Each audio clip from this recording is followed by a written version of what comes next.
Good morning, good afternoon, and good evening, and welcome to Monday Night in America here on the NDB Media Network. Thank you, one and all. I hope you have your drink with you. I have my cup of Joe. I've been on the warm side, but it's all good. I want to thank everyone for joining me. Of course, it is the weekend before MLK. I have to give a shout out to everyone as we begin the new year. We're 13 days in here in Southern California. I want to thank everyone who has inquired of me and of my family. We are anywhere from 25 to 70 miles away from the fires that have broken out on the west side of LA County. And uh, your concern is much appreciated. We are floored by it, and we thank you for your concern. There are many other people that are genuinely suffering. And over the next week or so, NDB Media is going to add some of the campaigns for individuals that we know. And if you are so able or so willing to give something to them so they could begin to rebuild their lives, I cannot imagine what it would be. Well, actually, yes, I can, because I have been twice. But to have it in such a manner that they did, that they have lost their homes, it's just I can't imagine that aspect of it. That from one day to the next, you are without a home, and it's absolutely horrible. I assume as such, and I imagine. But we'll be talking about those over the next week. You may head on over to the particular face groups that we're associated with, and you'll already find some information. But there are quite a few. We officially have yet to receive confirmation on some of them. We get it. That's why we are quiet on it. I understand others have, but the official stance as of right now, we have not received confirmation on several people. We don't want to risk anyone. Uh, we don't want to risk their livelihood. We don't want to risk their good faith. And we want the love to go in the correct and proper uh, direction. Good evening, uh, EOC. So what do you have? You have a shot of bourbon. I need to do tonight due to tonight's game. Really? I have they identify as the Panthers. Oh, that's rough. I have not checked to see what the game is. I'm going to head on over to the NFL and see what's going on. I don't know how well I did this weekend. I wasn't paying attention, but I think my team's won. Ooh. Oh, I did go for the Rams. I did, baby. I went for the Rams. That's right. I'm sorry. But I believe I went for the Buccaneers. I don't think I went for the Commanders. So, and I definitely went for the Eagles. The Bills, yeah, I think I went for the Bills as well. For the Ravens, yes, and I went for the Chargers. So it looks like 1, 2, 3. I went 4-2, and for all I know, someone's 5-1 or 6-0. So congratulations to them in the NDB Media Sports talk with the guys, competitive playoff bracket competition. I sure should come up with an official name. This is how hopped up I am on caffeine. That was a cup of Joe. This is good old fashioned Coke soda, not cherry Coke, just regular Coke. And my cup of water, I left it inside, so I have to stay hydrated after all that caffeine that I'm taking in. But it is January 13th, 2025, and MLK weekend is coming up. For many people, it'll be a 4-day weekend, but for most, it will be a 3-day weekend. And we all know Martin Luther King, so it is a big deal. I want to give a shout out to Elizabeth Olivia Cooper. Thank you for the like on Facebook. Thank you. And we're going to get to some of the stuff that we're going to be talking, or at least that I'm going to be talking about tonight. I want to bring the Myers-Briggs stuff to the fore. This just entered the pea brain. And we did a program, not this past Saturday, but 2 Saturdays ago. So one, two, where we did type watching, and it was kind of cool. It was kind of fun.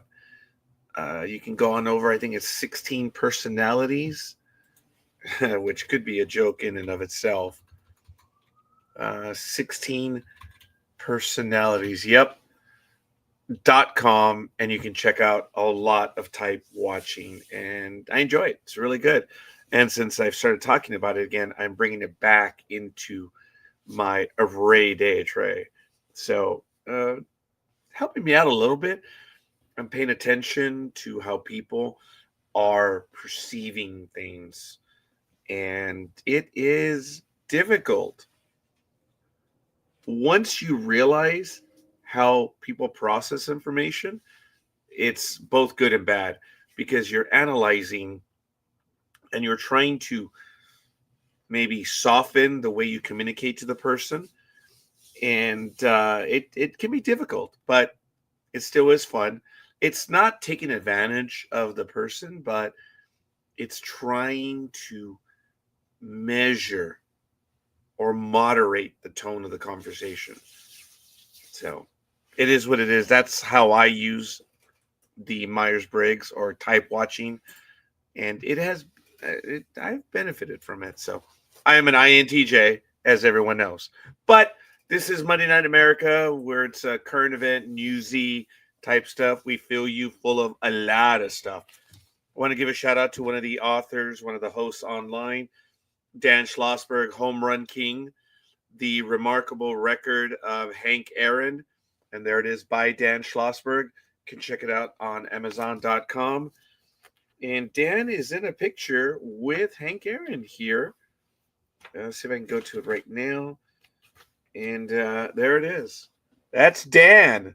That's Dan as a young man right there with Hank Aaron, which is really cool.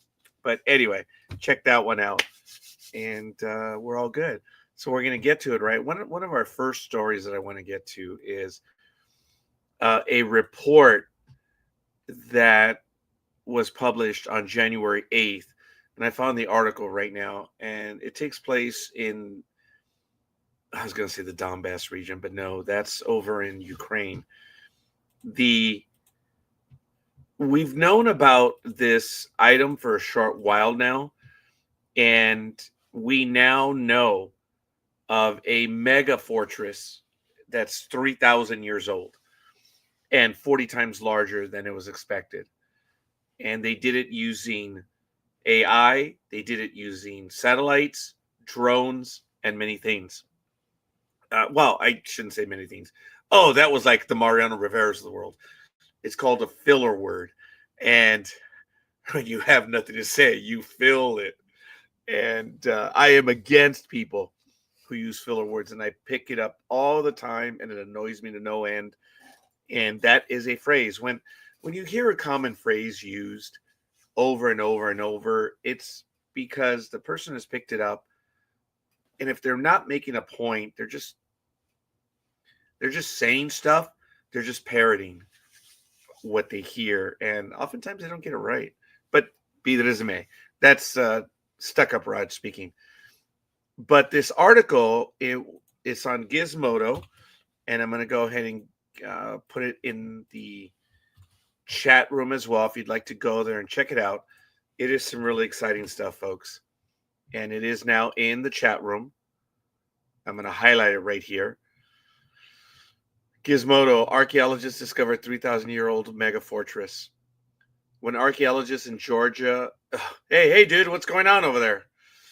When archaeologists in Georgia conducted test excavations at a 3,000-year-old fortress, they worked in tall summer grass, and that was the thing. When they returned in the fall, however, they discovered that the flora had previously concealed something shocking. As I mentioned, they used drone technology, and researchers in the UK, Georgia, and the US mapped the sprawl of Damnassus Gora, which is a Bronze Age mega fortress in the Caucasus Mountains, and discovered that the complex is 40 times larger than previously suggested.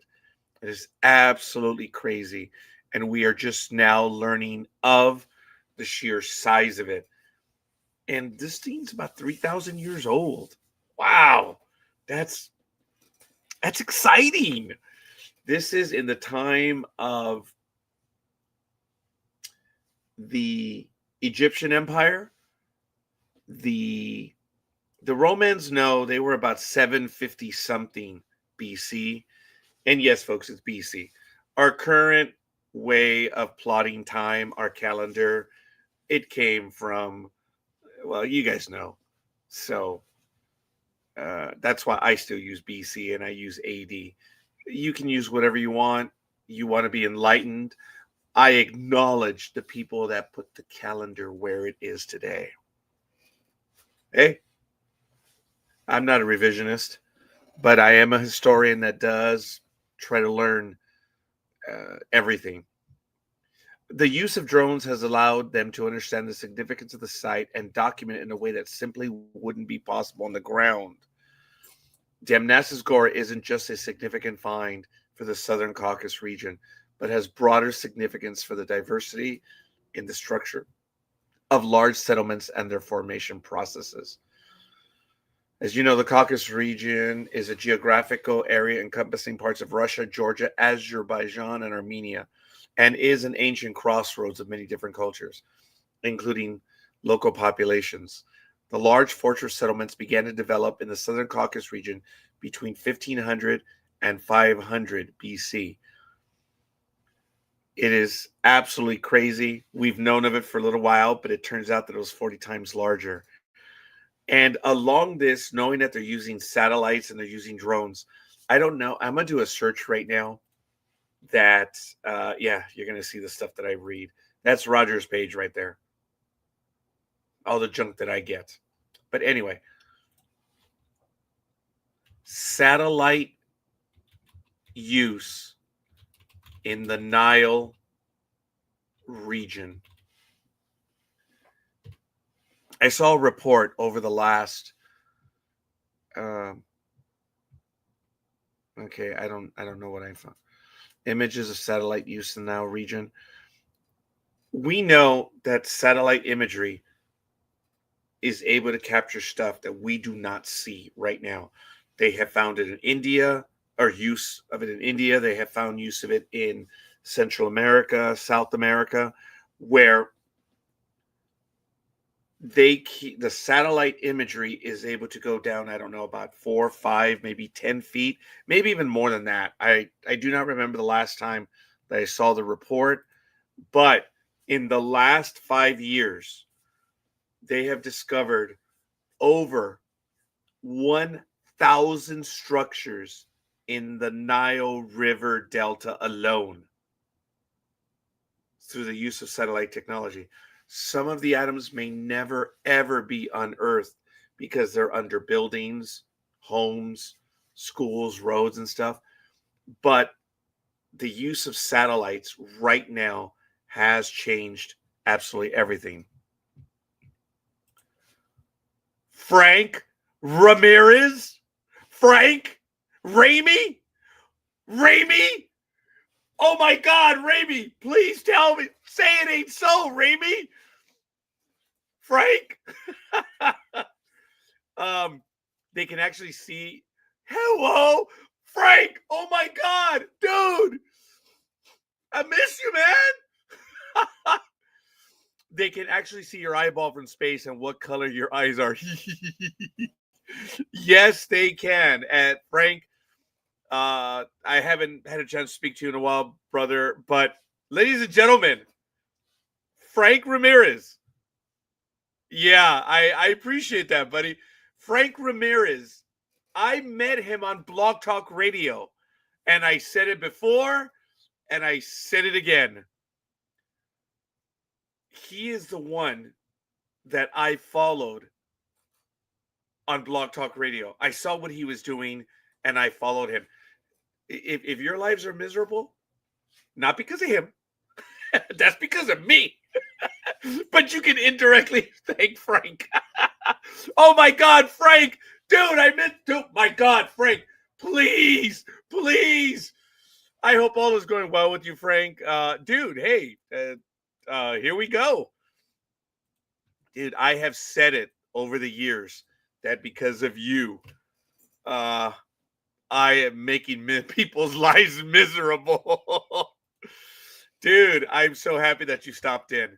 Ladies and gentlemen, Frank Ramirez is someone that I at the time I met him when he was in Texas, when he was doing his program.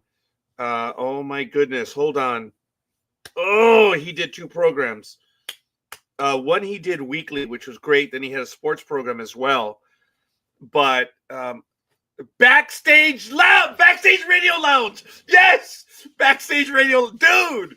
I remember my history. I do. I miss you too, brother. Frank served in the military, so obviously my respect and admiration to him. For yeah, I got it right, dude. And he taught me a lot. He taught me on how to deal with people. And Frank was humbly my go-to guy when I could not do a program. He would cover for me when we had some big guests. I know he handled someone from Space 1999. I forget. But I consider myself privileged in having had the chance to meet with him. He moved up to Ohio for a while, and he just got busy doing stuff. And or for all I know, I said something that pissed him off. I probably did. That's the history that I have. I am not the warm and cuddly puppy that the big dog is. Oh, Dean Haglund was one of them. Yes, that's right. You did that interview as well. That guy. Oh, we got the guest and Shadow as Frank. I don't know if you know this or not, but Shadow passed away. And yeah, actually, I think you do know that. I think you remember that he did. But Richard Ratty passed away, and he got that. I forget the. Yeah, yeah. I hear you, Frank. The invite is here. If you want to click on it, you don't have to show your mug, but you'll need to activate. Dude, Backstage Radio Lounge. Come on back. I'll give you the airtime, brother. All the airtime you want. Man, dude, your program on Blog Talk Radio was so cool. Everything that you and the girls did. Oh my God, it was absolutely awesome. And because of the yearly programs that you guys would do, oh my God. I received the inspiration. I copied. As a matter of fact, Liz, if you're still here right now, Liz, remember when I said that I wanted to do a Friday night movie review program? It's because of him. On every Friday, he would do a review. And I remember there was one time that he saw a movie and he had his two co-hosts on and I joined them. They were so kind. They allowed me to call in and I would mess with their program. But Frank was trying to do a review on a certain movie, and none of us let him do the review. He was like, hey, I got to get this out. I got to get the review done. God, I remember that. Oh, and I remember something about donkeys. Frank, some of the stuff that you were doing back then, I have to tell you, I stole from you. Things that you did, I do. And what? I wish I could get the stuff from BTR. They're shutting this month. What? BTR is coming to an end? Well, dude, you and I left. What a shock. I had been paying them, Frank, up until last year when I made the transition. Folks, are you serious? I'm gonna have to see what I can do, folks. This is the end. We have 3,175 episodes on our page right here. We had over 473,826 listens. That was a lot. Gone forever, dude. I'm gonna have to get back in there and see if I can save some of that stuff. But we had 3,175. That's crazy. It's gone. I didn't know that.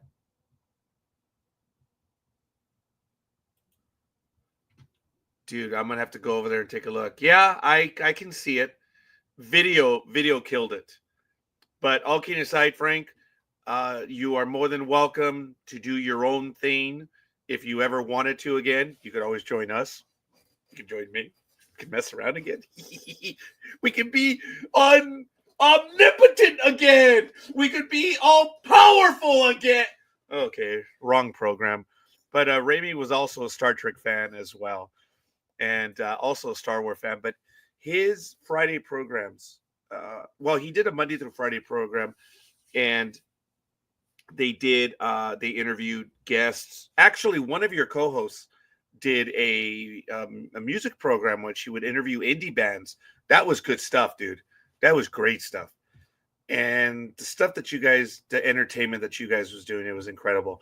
Look, Raimi, what I'm doing here is kind of like, but Raimi was a lot better at it.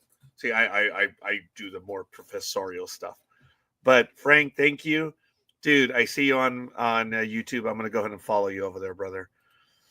But wow, Frank, dude, talk about a new year making my day, man. Wow, that is absolutely awesome. It has been about 4 years, I believe. But wow, thank you, Frank, for stopping in. Folks, that's the guy. DC's the guy. That's the one right there. Blame him. Wow. Follow him. Stalk him. He's a good guy. He's a military guy. He's trained to defend himself. So, wow. You guys did some incredible stuff on there, and I just try to emulate just a little bit of what you guys did. It's incredibly entertaining. Sorry for the last 22 minutes of hero worship, but there it is. Frank Ramirez, an individual that I respect and admire a great deal. He was doing stuff long before others knew how to do things. Yeah, it was an awesome time. Yeah, dude. Yeah. Just very quickly, folks. I don't know if you also want to go ahead, but Frank, thank you, dude. I will see if I can bug you on the internet. Also, I found this article the other day, and it's on Michael J. Fox. It says, thank you for the Medal of Freedom. As you know, he received one recently from the outgoing individual that's in the White House right now. And he says, now let's find a cure for Parkinson's. Thanks to a gusher of recent research breakthroughs, scientists now understand the biology of Parkinson's disease better than they ever have. I found this month having the humbling, surreal experience of receiving the Presidential Medal of Freedom. And this is Michael J. Fox speaking. This is not the kind of honor I ever anticipated on my life bingo card, but I never expected a Parkinson's disease diagnosis either, or starting a foundation that bears my name, which has partnered with thousands of research labs, hundreds of biotech and pharmaceutical companies, and millions of donors to raise over $2 billion to fund critical research. My journey continues to surprise me, but at its core, it has always been about one theme: working in hand with a national community to problem solve and speed research toward better treatments and a cure for Parkinson's disease. He says we can find a cure for Parkinson's. That's why I'm taking my new medal out for a spin and urging America's elected leaders to do everything in their power to end Parkinson's once and for all. Last year, Congress took the first step by passing the bipartisan National Plan to End Parkinson's Act. The Michael J. Fox Foundation helped to lay the groundwork for this opportunity, mobilizing hundreds of thousands of grassroots advocates to secure bipartisan support that led to the bill being signed into law in July as the National Parkinson's Project. Ladies and gentlemen, just even 2 weeks ago, you heard me talking about starting the new year and about elections. You know how I feel. It doesn't matter if you either won or you lost. This is the American way. This is who we are as a country. This is what differentiates us over everyone else in the world. And in this article, it points out to what I've been talking about. Some of the greatest things in America ever accomplished wasn't when one party had a supermajority. It's when they crossed the aisle and did the work of the people. And this is one of those. and my harangue will end for now. The U.S. government sits in pole position if the incoming administration seizes this opportunity to leverage this public-private partnership to secure faster results toward next-generation drugs and care. Bear with me for a bit on Biology 101, he says. Parkinson's, as we know, is a complex disease with pathologies, risk factors, and clinical symptoms that play out in multiple systems of our brains and bodies.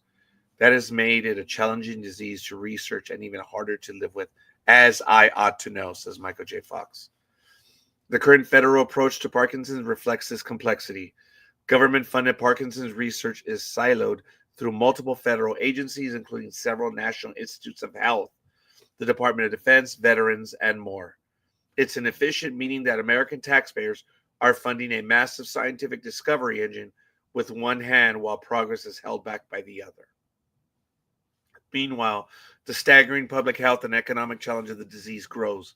Within 15 years, the annual cost of Parkinson's disease is expected to surpass $79 billion. That's with a B, borne by patients, their families, and the federal government through Medicare. Recent breakthroughs give Michael J. Fox hope. He remains hopeful, and thanks to a gusher of recent research breakthroughs, scientists now understand Parkinson's biology better than they ever have, including where it overlaps more than previously believed with other brain diseases, including Alzheimer's. This brings unprecedented clarity to where scientific collaboration can be most effective and yield the fastest results. This is absolutely awesome. The Michael J. Fox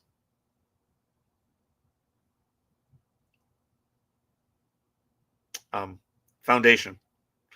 Sorry, I lost it for a moment. Wonderful image. Michael J. Fox has made us laugh, made us cry, made us jump for joy, and has held us frightened in many things.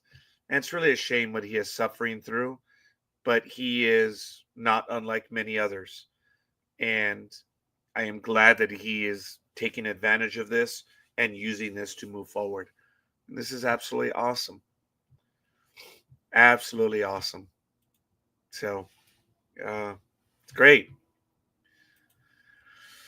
There's another thing I wanted to get to, and that's about wildlife. I'm going to show some pictures on my Facebook page very soon.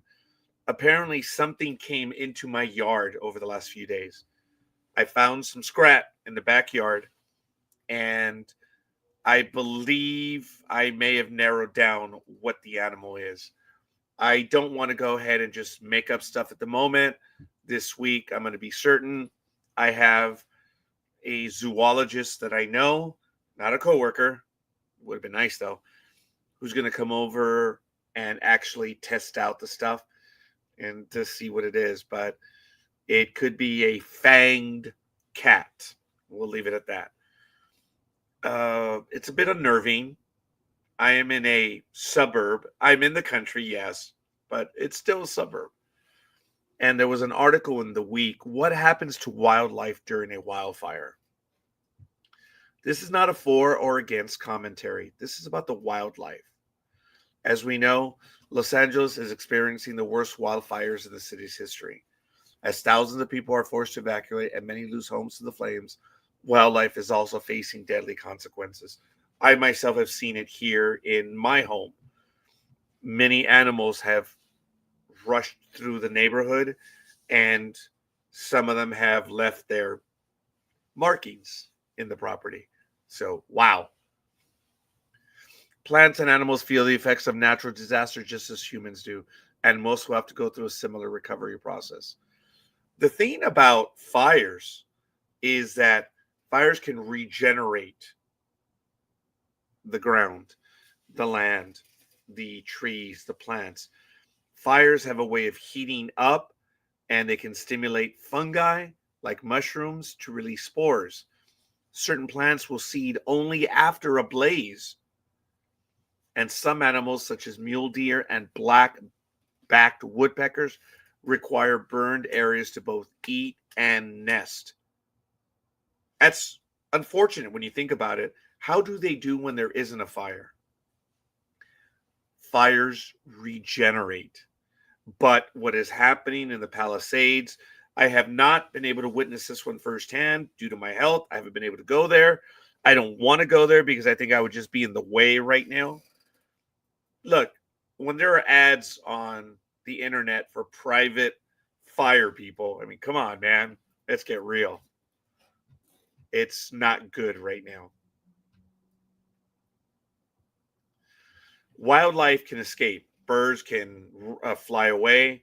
Deer, antelope, stuff like that. They can go into rivers and lakes and make it through. There are animals such as lizards and smaller, like frogs and things that can hide in logs, under rocks. They can survive, but not all of them do. But they are suffering as well. And you are probably going to see animals in your area during a fire and shortly thereafter. It's crazy. As we know, mass destruction can completely alter an ecosystem.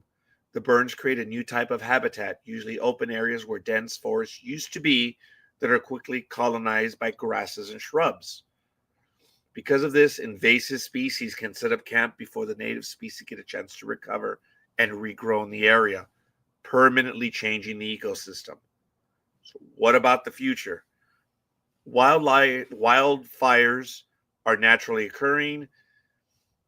We know that due to conditions in the world today, due to La Nina, at least out here on the West Coast, El Nino, it's crazy how these storms have magnified. The planet has given rise to mega fires, uncontrolled blazes that consume more than 100,000 acres of land. Think about this, folks. In the last 100 years, how often have we had 100 acres of land burned more than once in in a setting? Think about that.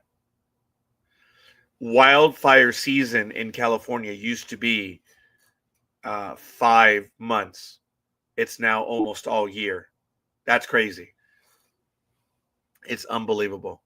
Wildlife have adapted to deal with smaller fires, and unfortunately, sometimes they can't escape these recent big fires. You know, folks, what really angers me a bit is especially the Paradise Fire. When that thing took place, I had coworkers telling me that it was fake, it wasn't real. Right? I'm sorry, what? He said, well, you don't see any bathtubs. What? What? I challenged my coworker. I said, well, let's go take a drive. Well, I don't have time for that. I said, well, then you don't have time to investigate for yourself. You rely on others. That's not good. So, in other words, you're just throwing proverbial kindling on the fire. I've always challenged everyone that if you have something to say, back it up. Back it up.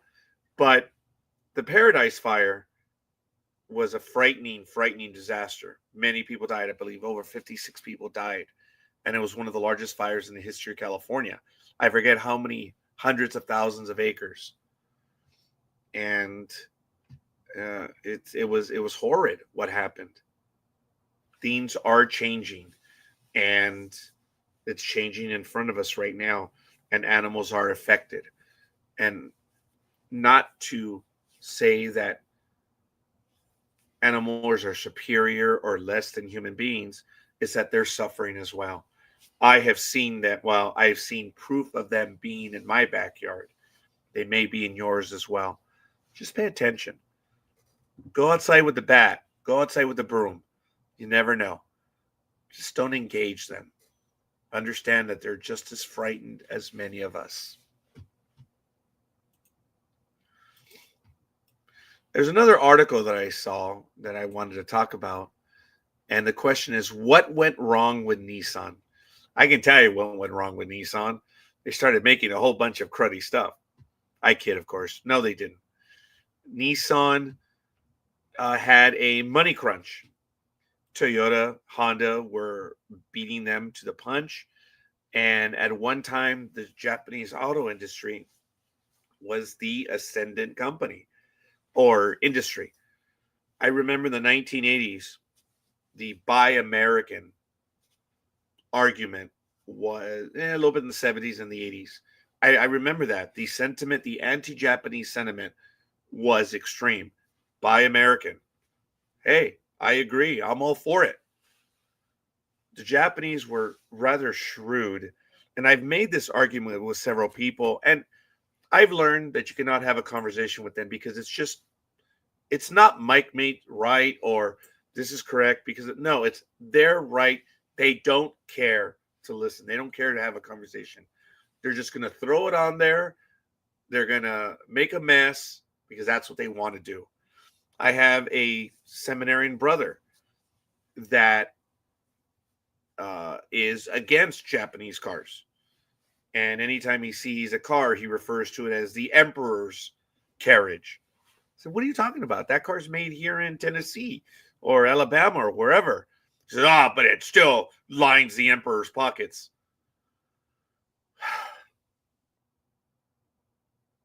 So, it doesn't matter anymore.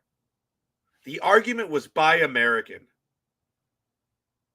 The Japanese companies came to America, put Americans to work building the cars, and ended up whooping, in many respects, the American automotive industry. And it bugs me. I'm an American. I was born here. And it kills me that we are being outdone by Japan and Germany.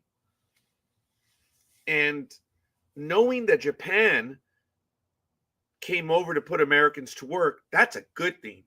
I, in my socioeconomic manner of thinking, have always believed that America cannot compete with the nation that pays someone $1 a day. It's over. You're never going to win. Why do we have to compete with an economy like that? Why don't they bring their industry over here and put Americans to work? Oh, wait, the Japanese did.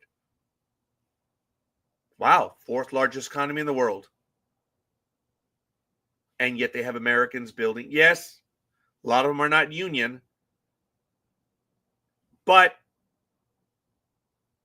Americans are being paid to work and build these cars, manufacture them. How good is that?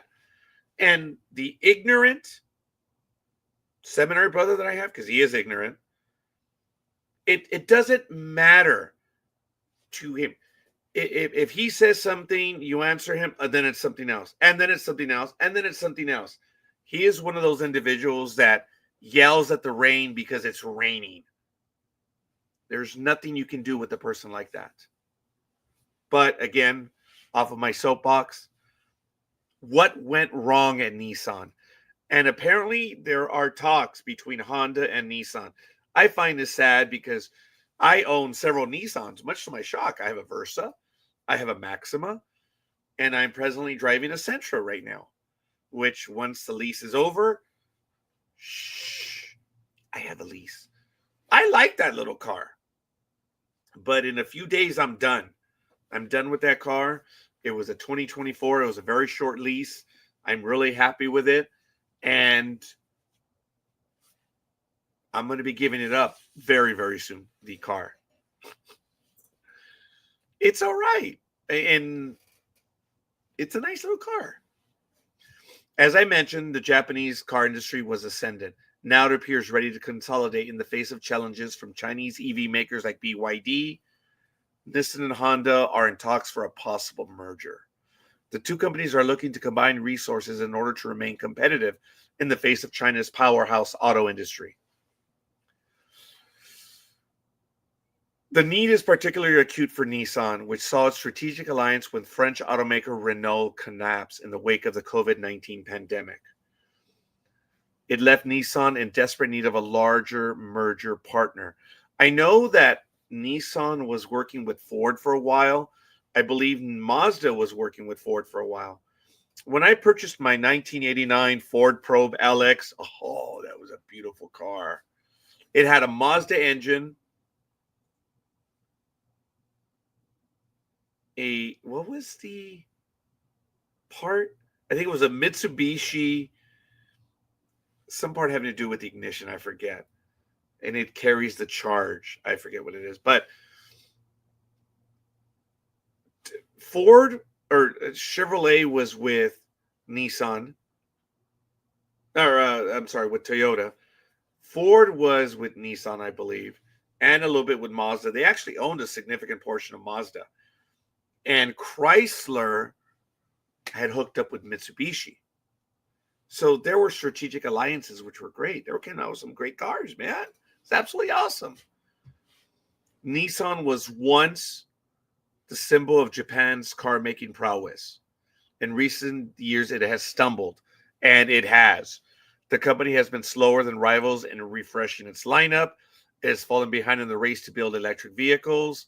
And yet the Nissan Leaf was one of the earliest ones, man. But what have they done beyond that? Not very much. And that's due to management. Nissan also has yet to fully recover from the 2018 arrest of former executive Carlos Ghosn for financial crimes. I remember that. He ultimately fled Japan in a private jet. But talks of a merger have some American auto dealers hopeful. Honda's a better run company than Nissan. So, who knows? Now, the Japanese auto industry is losing ground in China.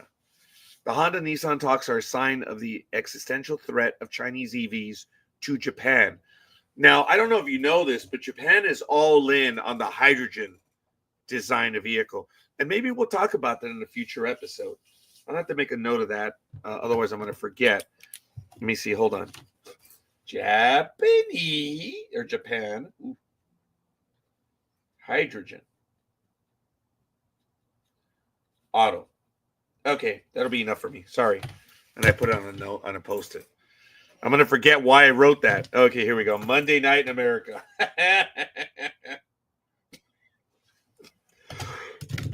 Sorry about that.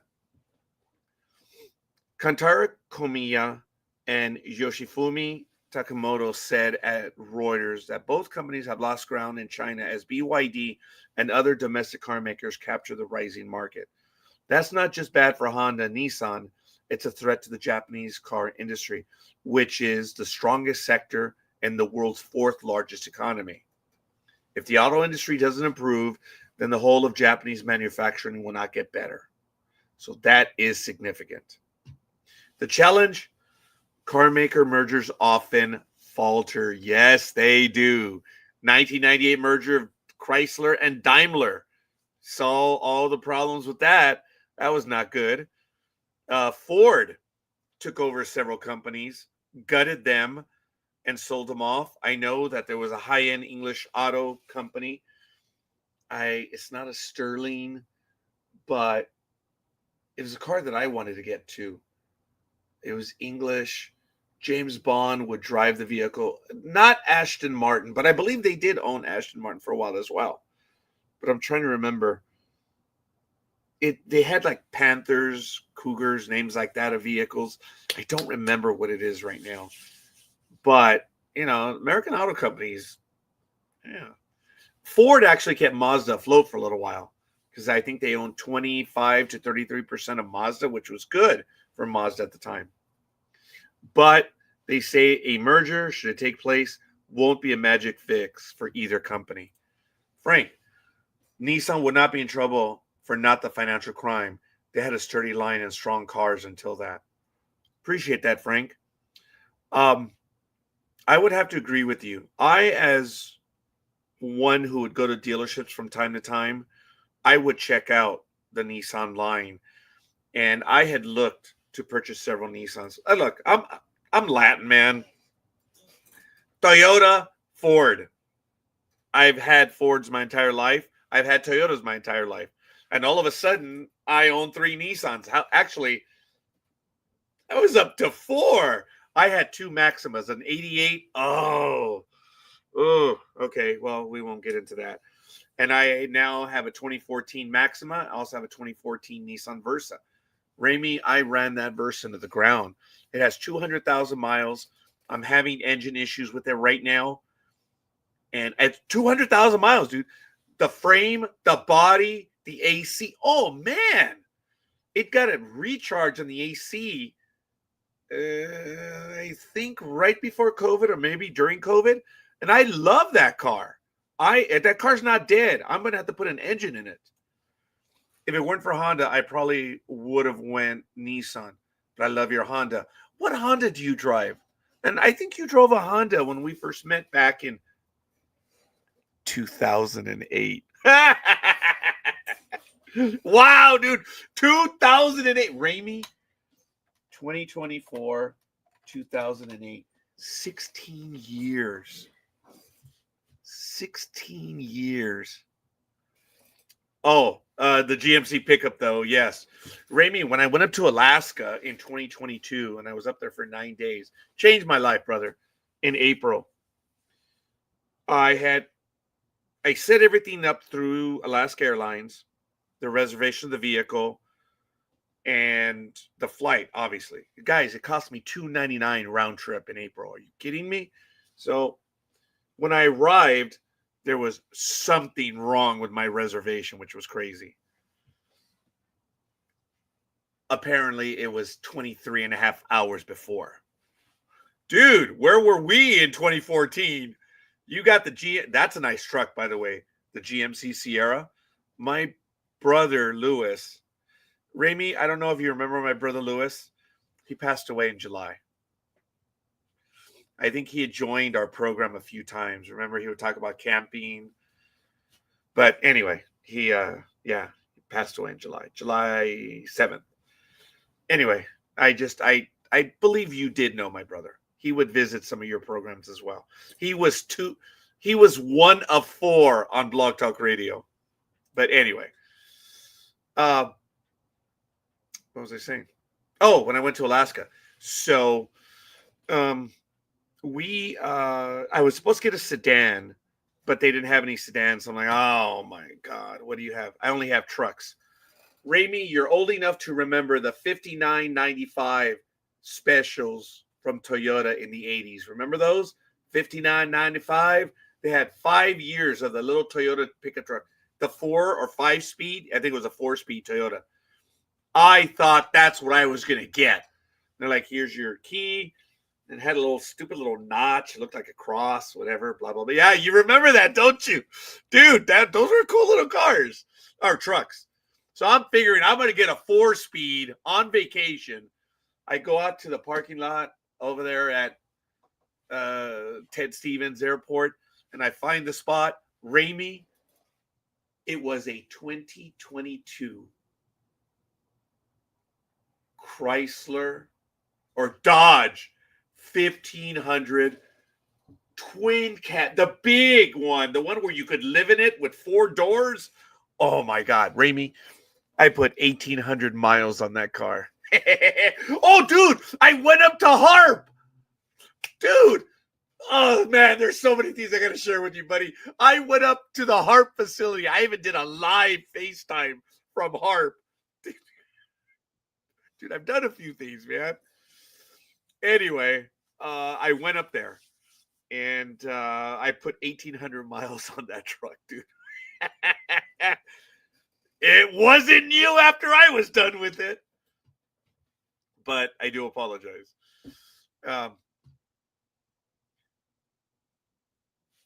I was talking about the weight company. I'm all over the place, and that's what Ramey does to me.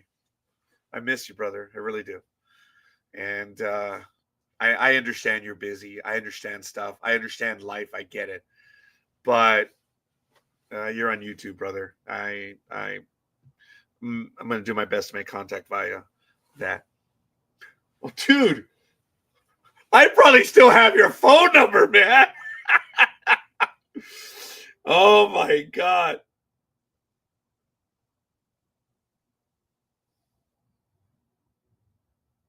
Yeah, I have the Blog Talk Radio number. And I do, brother. I think if you haven't changed it, not trying to scare you in any way, but I believe I still have your mobile number, brother. Oh my God, that's funny. Oh, it's never changed. All right. Mine may no, actually, I think it's the same one. But anyway, that's crazy, brother. All right. Anyway, Oh, Sports Geeks. That's the name. That's the name of your sports program, and it's right here on my saved thing. It's never changed. That's cool, brother. I appreciate that. But one of the things, sorry, I'm all over the place. One of the things that car makers have in mergers, which often falter, is because you have two different ideologies and even technologies, and you have to reconcile them. Look, Nissan, I'm not kidding. I have a Maxima, I have a Versa. I'm presently on a lease of a Sentra, and I had an 88 Maxima. It's a joke. I'm a Ford Toyota guy. How'd that happen? At one point, I had four Nissans, and it's shortly going to be three. So, I oh, Rami, you know which Nissan I'm looking for? The Rogue. Come on!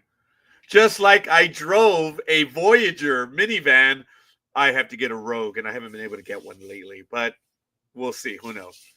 But all kidding aside, you have to reconcile different technologies, models, and approaches to doing business. It's an entire mega structure. And Nissan was the leader for the longest time. They were Datsun. They were the industry for Japan for many years. And you have the different approaches, as I mentioned, Chrysler and Daimler. And you try to put two of them together and you run into egos and infighting. Yes, that's just the engineers. A merger, should it take place, won't be a magic fix for either company, but it will make them stronger if they can work it out. And on a personal note, culturally speaking, if someone could do it, I could see, because of the hierarchy of the culture of Japan, I could see that one actually working. But again, it is an auto merger. You never know. I would like to see Nissan survive. I would. It is good for Japan. It's good for America. Hey, Nissan puts Americans to work, folks. That's a good thing. As I've said, why can't China do the same thing? Bring your industry over here and put Americans to work. Now, I'm not going to go in and argue over the whole thing of offshoring and nearshoring. That's another one. That's another conversation for another day. And that's what we used to do here on Monday Night America. But folks, another reason why our program was Tuesday night in America, it was on at 8 p.m. Pacific time. And it was because Rami was on before me, and I used to follow him. That's what it was, folks. That's why Tuesday Night America was on after him. And it was out of respect and admiration for what he had been doing for many years. And I still believe that there's a place for you, pal. And I would be humbled if you would even just come back and visit with us and just screw with my co-host for a little while. Oh, dude, they wouldn't be able to handle you. Actually, some of them might. See, but the thing is, damn it, Rami's actually a good guy. They'd fall in love. Hear the dogs? They'd fall in love with you, Rami. They would, dude. I hate you. Dude, you have made my freaking week already, and it's only Monday. Yeah, brother. Yeah. You see, he knows it. He knows it. Yep. He is, man. He's a good person, and I was lucky to meet him. I was the nervous bloke that would interrupt their programs, and they were so polite to take my calls. And because remember, I told you you had to call in to Blog Talk Radio, which was whatever. I'm a lovable person. Yeah, whatever. But it was funny when Rami and I would do programs, and since he and I are Latin, obviously, we would be able to communicate when the programs were live, and people didn't understand what we were saying or doing. That was funny. Oh my God, the things that we did, dude. Oh, it was fun. the people that we interviewed together.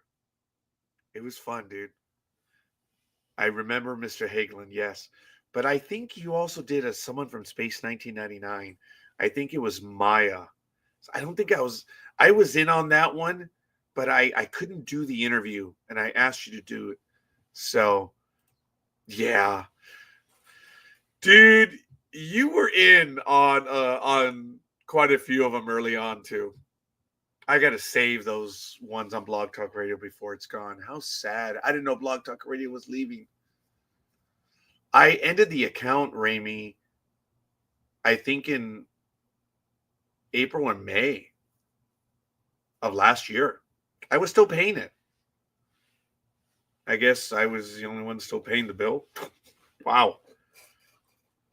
And we were transmitting our programs over there as well, but I stopped because I was doing a lot of uploads and they weren't being updated anymore.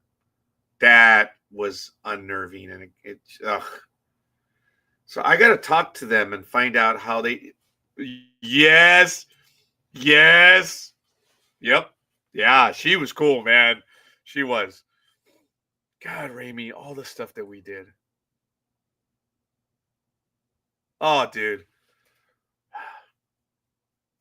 Yeah, yeah. Sorry for being all, dude. It's just that's how fun it was, and I remembered it instantly. So yeah, look, I know life, folks. I get it, but I will drop you a message, young man, and you. It's not an issue of you being welcome on the network. Come back home. You were as much of part of my network as everyone else. You were there for a lot of it, dude. Really? Really? Because were you in the interview when we interviewed the young lady that was in the Star Wars game where she's a female TIE fighter pilot, or I forget her name right now. She's absolutely huge now. But she was on with us. She was going to do the interview from Florida. It was crazy. Yeah, Ramey, look, I'm not trying to pin you down, brother. I mean, I am, but I'm not, because I have to be respectful too, because I understand it's life, buddy, and I appreciate what you say, but the reality is, dude, come and join us when you can. It's not an issue of the door needing to be opened. It never closed for you, brother. It's still there. It's open. It never closed. For you? Are you kidding me? Golly. Wow, folks, I apologize. You see me melt right now. I mean, I am here. A lot of it because of Ramey, Frank Ramirez. I followed him on a Blog Talk Radio. He was a model. He's a good person. Entertaining as, I didn't say it, entertaining as F. And I did try to emulate him in many ways. But the problem is that he was a genuinely good person. I am Royer. So we'll see. But I am going to wrap it up today, folks. We went over some of the stuff that I wanted to go to. There are probably some other things. I want to talk about the thing about, it'll be next week. There's some chatter about a constitutional convention. This is cool. We've never had one. And thanks, Ramey. It was great to see you too, brother. Great to hear from you, man. I hope all is well with you and your wife, your family, and oh my God, you just made my week, dude. There's a lot of talk about a constitutional convention right now, and folks, here's the thing that a lot of people aren't talking about. There are some states that have requested a constitutional convention, and the requests are still in. Someone has been adding them up, and it's possible that a majority of the states have already requested it. Remember, you only have to have a majority to request it. Now, when the constitutional convention is over, it's going to have the same mechanism as the Constitution did. 2/3, 3/4 to accept a lot of that stuff. That's immaterial. What I want to talk about is we already may have crossed the threshold for a constitutional convention. Whether you agree with it or not, that's not me. That's not what I'm talking about. You know how I operate. It's the mechanism. And America might be in for a shock. Good or bad? The American experiment. I never served. Ramey did. Liz, you did as well. I respect and admire both of you. I try to be a good person on air by being positive and sharing stuff that a lot of people aren't talking about. That's my Ray Day Trey. And it's worth talking about this because it could happen. We've never had one. What could happen? That is worth talking about. And I think we'll talk about that next week. But for now, folks, head on over to ndbmedia.net. Check out what's happening. I don't know if you saw, but we reviewed Star Wars Skeleton Crew yesterday, and you guys saw who was on with us. Wow. I don't believe Luca will be joining us, but it looks like he is going to do a review for the episode. If he's not able to make it on Sunday, he's going to record his review for the final episode of Star Wars Skeleton Crew. And have no illusion, it is on calendar. We will be reviewing Andor, and we are projected to start the Andor review on April 27th. It'll probably be late in the evening. We don't know if it's going to be at 7 p.m. Pacific time or maybe even 8 p.m. Pacific time. We don't know, but we're trying to accommodate everyone. As you know, Tyler is actually not far from Ramey. He's in Minnesota. And Luca is out in Serbia. So he was live with us yesterday, which was great. It was yesterday for us. It was today for him, which was funny. But that's neither here nor there. Head on over to ndbmedia.net. Check out everything that's going on. And folks, look forward to seeing you guys again. And Sports Talk with the Guys is on Saturday, of course. And folks, Monday Night America with Red versus Blue going off air. Monday Night in America is now the longest running program on the internet. I looked it up. Red versus Blue. They have more time than us, but they're done now. Monday Night America originally started as Tuesday Night America, but we've moved over to Monday, is now in its 17th year. Monday Night America is now the longest running. Of course, had Backstage Radio Lounge still been on, they would have kicked our ass. But that's neither here nor there. Monday Night America is now the longest running program on the internet. So, proud of that. And Sports Talk with the Guys is just a few months younger than that. But right now it's Monday Night in America. Yeah, dude. Red versus Blue is the longest running program on the internet. It's crazy, man. Had to do my research. And that's what Ramey and I would always do, is we had to get our facts correct. I'll tell you this. There are a lot of things that Ramey and I disagreed on. But you know what? We didn't beat each other up on air. But we were able to have discussions. And that's cool. So remember that. It doesn't matter the differences, folks. You have to talk first. And when you can talk, then you can, or maybe you have to listen first. Oops. See, that was Roger. You got to talk. No. Listen. And think of what I was talking about with the Michael J. Fox law that passed last year. It was bipartisan. That's who we are in this country as Americans. We can set our differences aside and work to something so that we can all better. America has done it time and time again. And right now it is difficult because it is difficult to have conversations with people. I get it. I see it every day. But we can't stop. The moment we stop, then the great experiment is over. I, for one.